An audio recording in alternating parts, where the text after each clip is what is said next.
ये welcome once again and और आज का लेक्चर में पढ़ना है एरेस के बारे में। आई होप कि इससे पिछला सारा लेक्चर सब कवर हो चुका हो अच्छी तरीके से। एंड आज हम पढ़ेंगे एरेस के बारे में। तो एरेस क्या होता है? एरेस एक ऐसा फॉर्म है जिसमें कि हम एक लिस्ट होता है, उसमें काफ़ी सारे एलिमेंट्स को हम डाला होता है, या फिर ऐसा समझते हैं कि एक आइस क्यूब्स, यानी कि एक जो प्लेट्स होता है फ्रीज में, आइस क्यूब्स, उसमें हम काफ़ी सारे बॉक्सेस होते हैं बने हुए। वो एक प्लेट क्या, वो एक एरे हो गया। उस एरे के अंदर काफ़ी सारे एलिमेंट, यानी कि वो एक अपना अपना पर्टिकुलर स्पेस लेके, अपना लोकेशन लेके एक एलिमेंट होता है। तो ये क्या हुआ, एक एरे हो गया। ठीक है, देखते हैं अभी के लिए आगे। तो एरे एक तरह का ऐसा नाम है, कलेक्शन यानी कि list of collection of elements होता है, जिसमें कि बहुत से एलिमेंट अपने अपने स्टोरेज, अपने अपने जगह पे फिक्स होते हैं कि लोकेशंस पे। और इसमें हम क्या कर सकते हैं एरे में, कि नहीं, एक नाम लेंगे, यानी एक सिंगल वेरिएबल लेके उसमें बहुत सी चीज़, बहुत से एलिमेंट्स को सेम डेटा टाइप का, बस ये ध्यान रखना है कि एक ही तरीके का डेटा टाइप होना चाहिए। उसको हम क्या कर सकते हैं, स्टोर कर सकते हैं। और ये रेफरेंस, और ये करता क्या है कि रेफरेंस, यानी कि किस तरीके का डेटा है वो उसकी रेफरेंस देता है, उसका एड्रेस बताता है कि और कहाँ पे इसका वैल्यू स्टोर है। और इसके एक, अगर इसका एक सिंगल एलिमेंट को हम उठा कर देखेंगे तो इसके बाकी एलिमेंट में पता चल जाएगा कि इस एरे में किस तरीके का डेटा डाला हुआ है। जस्ट सपोज कि ये क्या लिखा हुआ है, ये जस्ट सपोज कि जस्ट सपोज कि ये क्या लिखा है, ये एरे लिखा हुआ है ना, एरे। तो एरे क्या होगा, आपको इसको, इसकी सब पार्टिकल्स के सब एलिमेंट को हटाया जाएगा तो ये क्या बन जाएगा, ये एक कैरेक्टर बन जाएगा। तो ये इसको एरे में अगर स्टोर किया जाएगा तो ये क्या होगा, आपको कैर नाम के एरे, कैर डेटा टाइप होगा इसका, और इसमें इसको स्टोर करेंगे। और जहाँ पे इसको स्टोर करेंगे तो बस ये ध्यान रखना कि ये सब, सबकी अपनी अपनी अलग अलग लोकेशन होगी। यानी कि इंडेक्स में देखा जाए तो ये 0 इंडेक्स पे, फर्स्ट इंडेक्स पे, 2 पे, 3 पे, 4 पे, 5 पे। ये ध्यान रखना है। Next slide. हाँ, तो यहाँ देखते हैं यहाँ पे क्या एरे काम किस तरह करता है। तो एरे किस तरह करता है काम, क्योंकि इसका एक अपना लेंथ होता है। यानी कि हमने जो ये एक एरे क्या दिख रहा है, इसका अपना लेंथ है और इसका अपना एक डेटा टाइप होगा। अगर हमने नंबर लिया है तो इंट के फॉर्म में होगा, अगर बड़ा नंबर है तो लॉन्ग में होगा। अगर डेसिमल में लिया है तो फिर किस में होगा, आपको आपको फ्लोट में होगा। या अगर स्ट्रिंग में लिया, यानी कि किसी का नाम, हमको नाम हमें स्टोर करना, तो स्ट्रिंग टाइप के एरे बना लेंगे। और कैरेक्टर लेंगे तो कैर बना लेंगे। तो वही यहाँ पे बताया गया। और जब ये कंपाइल करते हैं प्रोग्राम, तो क्या करता है कि जब हमें जो चीज़ हमें सर्च करना है या फिर तलाशना है, रिक्वायर्ड, तो फिर उस मेमोरी में जहाँ पे मेमोरी में स्टोर होता है, तो वहां से निकल के इसका एक लोकेशन आता है कि ये चीज़ यहाँ पे, ये इस जगह पे स्टोर किया गया है और इस जगह पे स्टोर है। यही बस यहाँ पे लिखा है, the program is compiled its allocates required memory to an array, the amount of allocated memory depends on the number. हाँ, तो इसका मतलब ये क्या होगा कि यानी कि जो मेमोरी का जो, यानी अमाउंट हो, यानी कि कितना मेमोरी है, कैसा मेमोरी है, वो किस तरह पता चलेगा, और कितना ज़रा साइज लिया है वो कैसे पता चलेगा, कि नंबर कैसा है, जो चीज़ हमने स्टोर कर रहे हैं वो स्टोर किस तरीके का डेटा स्टोर कर रहे हैं। ठीक है, यानी कि कोई नंबर फॉर्म में है तो किस तरीके का नंबर है, और जो डेटा है वो किस तरीके का डेटा है, यानी कि इंट है, कैर है, ये इस फॉर्म में। उसके बाद क्या कर सकते हैं, एक बार हम एरे को डिक्लेयर कर सकते हैं, उसको हम कभी बाद में वैल्यू डाल के उस पर कभी वैल्यू डाल सकते हैं। ठीक है। और हर मेमोरी का अपना, हर ब्लॉक का, यानी कि हर मेमोरी या ब्लॉक अपना एक पर्टिकुलर एड्रेस है, अपना एक यूनिक एड्रेस होगा। जिस तरह क्लास में एक 60 बच्चे होते हैं, तो सबका अपना अपना एक पर्टिकुलर रोल होता है, यानी कि उसका एक अपना आईडी है, पर्सनल एक एड्रेस है, कि वो ये रोल, जिससे उसको हम पहचान करते हैं। तो बस ये यहाँ पे वही सब कुछ सेम सिस्टम है। अभी आते हैं एक इंडेक्स नंबर। इंडेक्स के बारे में पिछले पढ़ा था, बट अभी फिर से, ये इंडेक्स नंबर क्या होता है, कि यानी कि इंडेक्स नंबर शुरू कहाँ से होता है, जीरो से शुरू होता है। ठीक है, प्रोग्रामिंग में। और इसको इंडेक्स, अगर सपोज कि अगर हमें इन एलिमेंट दे दिया गया, यानी कि इन जिसका हमें पता ही नहीं है, तो हम करेंगे क्या, इंडेक्स हमेशा शुरू करेंगे। इंडेक्स हमेशा शुरू कहाँ से होगा, जीरो से। और ये इन -1, ये इसलिए क्योंकि जस्ट सपोज कि ये जस्ट होल्ड मिनट है, क्योंकि जस्ट सपोज कि ये 5 दिया गया। ठीक है। अच्छा चलो, ये देखो, ये क्या है, एक वर्ग लिखा है ना। तो यहाँ पे आपको इसमें एलिमेंट कितना है बताओ, इसमें टोटल एलिमेंट कितना है, 4 है। इंडेक्स के हिसाब से देखे तो कितना है, इसमें 3 है। अब बताओ 3 कैसे हुआ। इंडेक्स हमारे कहाँ से शुरू होता है, जीरो से। 0 1 2 3। अगर इसको हम फॉर लूप में ला के काउंट करेंगे तो हम क्या, तो हम डालेंगे क्या, बताओ, कि हमें हमें डालेंगे कि एरे लेंथ, यानी कि एरे लेंथ क्या है, 4 है। तो 4 से लेस हो, यानी लेस, क्योंकि अगर 4 डालेंगे तो ये 4 है, तो ये तो 4, बस एरे लेंथ का 4 थोड़ी ना है, लेंथ 4 है इसका। बट जो इसमें इंडेक्स है वो तो इसमें 3 पड़ रहा है, इंडेक्स 0 से शुरू हुआ और 1 3 से 3 पे जाके एंड हो गया। तो इसलिए बस ध्यान रखना, और हमेशा लेंगे तो एक से कम, यानी कि एरे लेंथ से 1 कम। तो अब देखते हैं यहाँ पे एरे डिक्लेयर किस तरह करते हैं। एरे डिक्लेयर करना बहुत ही आसान है। जिस तरह हमें, अगर हमें वेरिएबल याद हो तो उसी तरह हम यहाँ पे एरे भी डिक्लेयर कर सकते हैं। सिंटैक्स क्या है, पहले डेटा टाइप लेंगे, फिर एरे का नाम लेंगे, उसके क्या करेंगे, सबस्क्रिप्ट लेंगे। सबस्क्रिप्ट मतलब क्या हुआ यहाँ पे, सबस्क्रिप्ट, इसका मतलब ये हुआ कि जो हमें साइज लेना है, किसका साइज लेना है, एरे का। ठीक है, एरे का साइज 5 लेना है तो वो 5 तरीका डेटा डेटा 5 डालना है वैल्यू, तो फिर 5 या जो भी डालना है हम वो यहाँ पे कर सकते हैं। इसका एग्जांपल इंट, ये डेटा टाइप हो गया और ये एरे का नाम हो गया, और ये क्या कर लिया हमने, सबस्क्रिप्ट डाल दिया। एरे इज डिक्लेयर्ड, एक चीज ध्यान रखना है हमेशा, ये कभी गलती नहीं हो कि एरे हमेशा डिक्लेयर किससे होगा, इससे बिग ब्रैकेट्स। और अगर एरे में अभी आगे पढ़ेंगे, एरे में अगर हमें वैल्यू डालना है वैल्यू, तो वो किससे करेंगे, वो करेंगे कर्ली ब्रैकेट से। वो किससे करेंगे, कर्ली, इसे क्या बोलेंगे, कर्ली ब्रैकेट्स। ठीक है, और अभी एग्जाम्पल देखते हैं। एक इंपोर्ट पैकेज में, इसमें ये एक पैकेज अपना इनबिल्ट पैकेज होता है जिसमें को बहुत सी चीज फंक्शंस होती है, इनबिल्ट फंक्शंस, जिसकी वजह से कोड हमारा आसान हो जाता है रन करना। एक क्लास बना लिया और ये लिख लिया, ये क्या एक्सेस मॉडिफायर है, स्पेसिफायर है, और ये रिटर्न टाइप, और ये आपको मेन फंक्शंस, और ये आर्गुमेंट या पैरामीटर्स। इंट लिया एक, और क्या कर लिया हमने, एक एरे बना लिया। और यानी कि ये क्या है, आपको मेन फंक्शन एरे डिक्लेयर कर लिया। इसमें क्या करना है, एक अभी देखते हैं आगे, तो क्या क्या हुआ, एक न्यू फंक्शन से हमने एरे में क्या डाल दिया, एक साइज डाल दिया, फिर साइज मेमोरी में साइज पुट कर दिया कि हमें इतना का साइज का मेमोरी चाहिए। और हम अगर सर्च निकालेंगे, सर्च इसको प्रिंट करेंगे कि साइज लेंथ कितना है, यानी कि एरे का लेंथ कितना है, तो क्या निकलेगा, 4। कि एरे के एरे में हमने 4 साइज का एक मेमोरी में एक एरे बना लिया। हम्म। एक एक क्वेश्चन देखते हैं, यहाँ पे एक क्लास बना लिया है कि ये एक फंक्शन लिख लिया, उसके बाद क्या करते हैं, एक इंट ले लिया, और न्यू इंट, ये क्या है, हमने 5 साइज का एरे बना लिया, 5 साइज का, जिसके साइज 5 है। यानी कि मेमोरी में हमारे पास, अगर ये हमारा क्या है, ये हमारी मेमोरी है, तो इसमें 5 फॉर्म हो गया, यानी कि 5 पार्ट होंगे, 1 2 3 4 5, यानी कि 5 साइज का हमें एक मेमोरी एलोकेट हो गया है इसको। और सब में वहाँ, और ये वैल्यू कभी डाल सकते हैं, वैल्यू डाल देंगे, जीरो जीरो इंडेक्स पर, और जीरो कहाँ से होगा, इंडेक्स क्या है, 0 है, और ये कहाँ तक जाएगा, यहाँ तक जाएगा।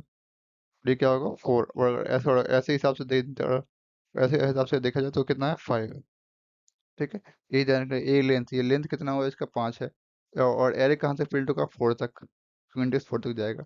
इसलिए यहाँ पे हम ये करेंगे। और आई प्लस का मतलब क्या होगा कि हर बार में लूप रन होगा। पहले 0 पे आएगा, फिर 1 पे आएगा, 2 पे आएगा, 3 पे आएगा। ये क्या है, इंडेक्स नंबर से शुरू, जीरो से इंडेक्स से शुरू हो रहा है। ठीक है।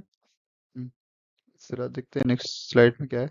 अब मेमोरी, वही चीज़, सेम चीज़ है कि मेमोरी एलोकेट किस तरह करना है। तो मेमोरी एलोकेट करने के डेटा टाइप लेंगे, अरे नेम लेंगे, और ये एक न्यू कीवर्ड हमें यूज़ करना है, किस लिए, जो हम मेमोरी एलोकेट करेंगे किसी भी एरे में। ठीक है, अब एक और उसका साइज लिख देंगे कि कितने साइज का हमें डेटा डेटा चाहिए। टाइप इंडिकेटर क्या करेगा, यहाँ पे टाइप जो है, इसका इसका काम क्या है, ये शो करेगा किस तरीके का डेटा है, ये डेटा टाइप। और साइज इसका किस तरीके का, हमें कितना साइज हमें चाहिए एरे में स्टोर करने के लिए। एग्जांपल यहाँ पे दिया, इंटम दिया है, और ये बस यही। और एक, हाँ, डायमेंशंस क्या होता है, डायमेंशंस मतलब हम समझते होंगे कि एक डायमेंशंस जो हमने देखा भी होगा पहले, या पढ़ा भी होगा कभी, डायमेंशंस, डायमेंशंस ये होता है। तो डायमेंशंस क्या होता है कि इसकी एक, मान लो कि एक ये बिल्डिंग होता है या फिर कोई चीज़, उसका एक अपना एक लेंथ होता है, लेंथ ब्रेथ होता है, डायमेंशंस ये है कि ये फॉर्म होता है। बट यहाँ पे अभी के लिए हम समझेंगे डायमेंशंस। डायमेंशन स्ट्रक्चर होता है जिससे कि मेमोरी बनाते हैं, और किस तरीके का डेटा उसमें डाला जाएगा वो हम पता करते हैं, सिंगल वेरिएबल।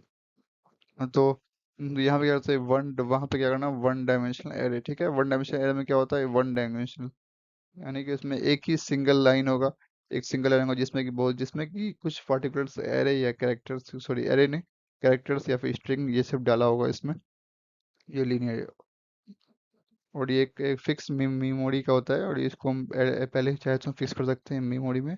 और इसमें डेटा टाइप जो सबसे क्या सेम होगा। सेकंड, टू डायमेंशनल, ये आपको पढ़ा होगा तो मैट्रिक्स, वही मैट्रिक्स फॉर्म में है, जिसमें हम दो, इसमें मैं एक आपको एक मैट्रिक्स फॉर्म, हाँ, इस फॉर्म में होता है, एक रो हो गया और एक क्या हो गया, कॉलम हो गया। और इसमें साइज भी दो लेंगे, एक साइज 1 रो का, साइज 2 किसका, कॉलम का। और मल्टी डायमेंशनल भी ऐसे होता है, एरे, यानी कि एक एरे बन गया है ना, उसका उसके अंदर के अंदर एरे बना लेंगे हम, एरे का एरे बनाना को उसे क्या बोलेंगे। और मल्टी, उसमें वो तो आगे के फॉर्म की बात है, उसमें रो कॉलम का ही खेल है, ज़्यादातर उसमें कुछ नहीं है। अब हम एरे एलिमेंट को किस तरह इनिशियलाइज करते हैं या डिक्लेयर करते हैं। तो एरे यानी कि, अरे अभी थोड़ा देर पहले पढ़े थे, वो क्या था, मेमोरी एलोकेट करना साइज का। अब यहाँ पे क्या करेंगे, एलिमेंट डालना। तो एलिमेंट के लिए हम क्या बताया था कि कर्ली ब्रैकेट्स यूज करना है हमें। तो डेटा टाइप एरे नेम, और हमें वैल्यू डाल दिया। इसमें वैल्यू क्या डालेंगे, यहाँ पे जो एलिमेंट हमें डालना है वो डाल देंगे। एग्जाम्पल्स भी एक, और 2D एरे और 3D एरे में किसे डालेंगे देखते हैं। एक डेटा टाइप लेंगे, उसमें एरे का नेम डाल देंगे, और दो साइज, यानी क्योंकि हमें दो साइज लेना था तो दो, 2D एरे या 3D एरे। 3D एरे में क्या होगा, तीन हो जाएगा। 2D में तीन, जिस तरह बढ़ाते जाएंगे वो बढ़ते जाएगा। साइज 1, साइज 2, जहाँ तक चला जाए साइज एन। 2D फॉर्म कैसे मतलब मैट्रिक्स फॉर्म में होता है। Accessing array, array elements using for loop, यानी कि अब हम एलिमेंट्स को क्या करेंगे, तलाशना फॉर लूप की हेल्प से। तो यहाँ पे हमने पढ़ा था फॉर लूप क्या ट्राइवर्स करता है, यानी कि जीरो इंडेक्स से शुरू होता है, और जहाँ तक हमें सर्च करना है, यहाँ तक हमें जाना है, एरे के पूरे लेंथ तक ये रन करेगा, ट्राइवर्स करेगा। हमें लूप के बारे में पता होगा। जब भी हमने कोई म्यूजिक सुनना होता है, तो हम करते क्या है, हम एक यहाँ पे एक बटन दिखता है लूप का, लूप लगा देते हैं। क्यों? क्योंकि वो सॉन्ग बार बार रन, बिना रुके वो बार बार रन होते रहे, यानी बार बार चलते रहे। तो इसी तरह यहाँ पे लूप है कि जस्ट सपोज कि एक लाइन ये दिया है, अगर हमने यहाँ पे इसको लूप लगा दिया है, इस पे साइज लगा देंगे कि जैसे वो सर्च करना तो वो सर्चिंग पढ़ेंगे, बट अभी के लिए लूप लगाना है तो हमें ये कंटिन्यू यहाँ से चलते ही रहेगा लूप, तब तक इससे हम, जब तक इसे हम रोके नहीं। और ये जितना इसका लेंथ है उतना लेंथ तक ये लूप चलते ही रहेगा। एरे को हम आर्गुमेंट के फॉर्म में पास कर सकते हैं फंक्शन में, अभी देखते हैं। जब हम आर्गुमेंट फॉर्म पढ़ेंगे तो क्या करेगा, जब उसको हम एरे को आर्गुमेंट के फॉर्म में पास करेंगे, यानी कि इसका मतलब ये हुआ कि किसी फंक्शंस के आर्गुमेंट पार्ट में इस पे एरे हम डाल सकते हैं, पास करेंगे तो वहाँ क्या उसका एक रेफरेंस बन जाएगा इसमें, जिसकी कॉपी होगी उसके वैल्यू की, या तो हम बाद में कभी भी उसका वैल्यू निकाल सकते हैं। रन टाइम एरे जब हम सॉल्व करते हैं, क्वेश्चन रन करते हैं, तो इसमें इस तरह की गलती आती है जिसे बोलते हैं रन टाइम एरर। इसमें क्या होता है कि जब भी जैसे सपोज कि इसका इसका कितना 5 साइज है, और अगर हमने इसके रेंज से ज़्यादा कुछ लिख दिया इंडेक्स सर्च करने को, तो क्या आ जाएगा, हमारे हमारे पास एरर आएगा। और एरर किस क्या होगा, रन टाइम एरर। उसमें क्या दिखाएगा, array index out of bound exception, ये दिखाएगा आपको। एक एग्जांपल है यहाँ पे कि ये एग्जांपल थ्रू उप्स में रिलेटेड है, और फंक्शन से भी। एक हमने ये बना लिया, क्लास बना लिया, और इसमें क्या कर लिया, एक वेरिएबल ले लेते हैं। ये दोनों वेरिएबल क्या है, तो आपको पब्लिक वेरिएबल है दोनों। अब ये इसके, हाँ, ये अब ये बोलोगे कि क्या ये कंस्ट्रक्टर है, इसके बारे में पढ़ा था हमने, कंस्ट्रक्टर या फिर फंक्शन बोल सकते हैं, बट कंस्ट्रक्टर इसलिए कंस्ट्रक्टर की क्लास नेम भी सेम है और कंस्ट्रक्टर सेम है। तो इसमें इसमें करते हैं, या दिस नेम, ये दिस वर्ड कीवर्ड इसे लगता है क्योंकि ये बताता है, इंडिकेट करता है कि जो ये जो वेरिएबल लिया हमने, ये इसके अंदर अपना इसका पर्सनल वेरिएबल है, इसके बाहर वाले से कोई इसको लेना देना नहीं है। ठीक है। हम्म। अब देखते हैं अब आते हैं मेन फंक्शंस में। यहाँ पे हमने एरे बना लिया, एरे में क्या डाल दिया, इंडेक्स डाल दिया, 5 इंडेक्स डालना है हमें। उसके एरे में सब में अपना वैल्यू पुट कर दिया, 0 पे 1 रोल नंबर ए, वो रोल 1 है, नेम क्या है, ए है। इस तरह इसका हम सर्च कर निकालना था। तो इसमें एरे लेंथ, यानी कि एरे लेंथ हम क्या इसमें डालेंगे, तो उसका एरे लेंथ कितना है, एरे लेंथ 5 है, और इसमें इंडेक्स कितना तक जाएगा, तो इंडेक्स जाएगा 4 तक जाएगा, इंडेक्स कितना जाएगा, 4 तक। ठीक है। तो हमें इंडेक्स कितना तक जाएगा, 4 तक। तो हमें ये देखना है कि एरे लेंथ, यानी कि 5, आई लेस देन 5 डालेंगे यहाँ पे। आई लेस देन 5, यहाँ पे 5 डाल दें, या फिर ऐसे एरे लेंथ पे लिख सकते हैं। और इसको आई प्लस, यानी कि हर बार में एक एडिट होकर बढ़ते जाएगा। इस तरह इसका ये क्वेश्चन सॉल्व हो जाएगा। और इसमें फंक्शंस का भी यूज़ है, ऊप का यूज़ किया गया है थोड़ा, और एरो ये को एरे तो है ही, लूप है ही। Array through functions, array function के थ्रू एरे, वही क्लास बना लिया हमने। हमने एक फंक्शन लिया, क्या है फंक्शन, ठीक है। इसको समझने पहले क्या करेंगे, इसका मेन फंक्शन देखते हैं। मेन में क्या किया गया, यहाँ पे एक एरे डिक्लेयर कर लिया गया, एरे का साइज डाल दिया गया, जिसमें आपको वो आते हैं, यहाँ पे आते हैं। अब यहाँ पे आपको क्या किया गया, एक वैल्यू लिया गया, इंट ले लिया गया, जिसमें कि एरे 0 डाल दिया, यानी कि एरे को 0 पे इंडेक्स पे जो वैल्यू है उसे डाल दिया गया है। ठीक है। अब क्या यहाँ पे बता रहा है, आई जो है 1 से शुरू हो रहा है, ठीक है, और less than array length, array की लेंथ से कितना है, छोटा है, और हर पढ़ने में बढ़ते जाएगा। यहाँ पे एक कंडीशन लगा दी, अगर मीन यानी कि जो 0 इंडेक्स पे जो था, अगर वो एरे आई, यानी कि एरे जो आई थे फिर उससे बड़ा हुआ, अगर उससे बड़ा हुआ तो हम मीन में डाल देंगे, क्या डाल देंगे, एरे का वैल्यू। यानी कि अगर इसको कंपेयर किए या इससे नहीं मैच हुआ, इससे बड़ा हुआ, तो किससे बढ़ जाएंगे, आगे बढ़ जाएंगे। ठीक है। इससे आगे बढ़ जाएंगे। और इसी फंक्शन को रन कराने के लिए इसको हम कहाँ कॉल कर लेंगे, मेन फंक्शन। मेन ए के में क्या डालेंगे, वैल्यू किसके डाल देंगे, वैल्यू इसका वैल्यू, ठीक है, क्योंकि इस पे काम करेगा, ऑप्शंस करेगा चेक करने को। एरे ऑपरेशन आपको दो तरीके होता है, एक सिंपली समझो, सर्चिंग और एक सॉर्टिंग। सर्चिंग क्या होता है, बस तलाशना, किसी भी कोई नंबर दिया हमें, इसमें कोई टर्म्स तलाशना है तो हम क्या करेंगे, सर्चिंग लगा देंगे। ये तो उसका एग्जांपल बड़ा भी क्लियर तो समझेंगे, एक लीनियर बाइनरी।